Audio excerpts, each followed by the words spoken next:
मंचावर उपस्थित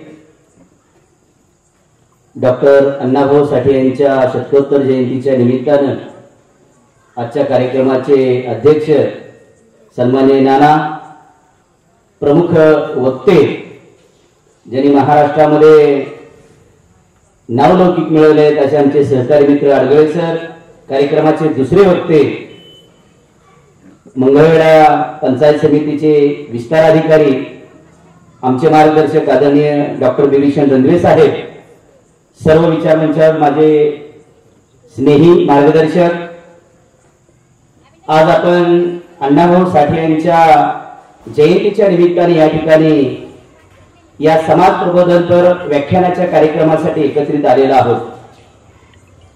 वीर फकीरा फाउंडेशन तुळशी या ठिकाणी हा आपला समाज प्रबोधनाचा कार्यक्रम आयोजित केलेला आहे।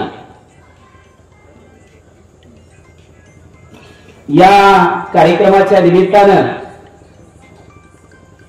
महापुरुषांच्या जयंती उत्सव साजरा करण्याच्या पाठीमागचा जो हेतू आहे तो हेतू या ठिकाणी या कार्यक्रमाचे संयोजक शरद लोखंडे सर यांनी या ठिकाणी जिल्हास्तरीय वक्तृत्व स्पर्धेच्या माध्यमातून अण्णाभाऊ साठेंचं असणारे चरित्र, विचार, त्यांचं कार्य आणि त्यांनी केलेल्या योगदानाची पोहोच या माढा तालुक्यामध्ये नव्हे तर संबंध महाराष्ट्रामध्ये या स्पर्धेच्या माध्यमातून त्यांनी निर्माण केलेला हा विचार आहे। एकदा शरद लोखंडे सरांसाठी सर्वांनी जोरात टाळ्या वाजवून स्वागत करावं। यासाठी टाळ्या वाजवा म्हणतोय की जयंती करणारे आपल्या देशामध्ये अनेक मंडळ आहेत, संघटना आहेत। जयंती साजरा करण्यापाठीमागचा जो हेतू आहे तो हेतू म्हणजे महापुरुषांना आपण डोक्यात घेतलं पाहिजे। आज आपण पाहतोय कोणत्याही महापुरुषांची जयंती असू द्या ते डोक्यावरती घेऊन नाचणाऱ्या जयंती आपण या ठिकाणी पाहतोय।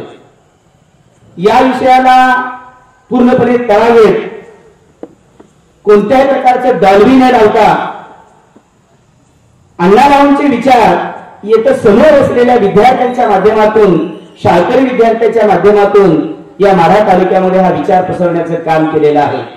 सोलापूर जिल्ह्यामध्ये माढा तालुका आपला अधिकाऱ्यांचं गाव आहे आणि ह्या अधिकाऱ्यांच्या गावामध्ये या ठिकाणी अण्णाभाऊंची जयंती या समाज प्रबोधनाच्या माध्यमातून निर्माण होते। खरोखरच या संयोजकाला आणि इथल्या असणाऱ्या सर्व ग्रामस्थांना खऱ्या अर्थाने क्रांतिकारी सलाम।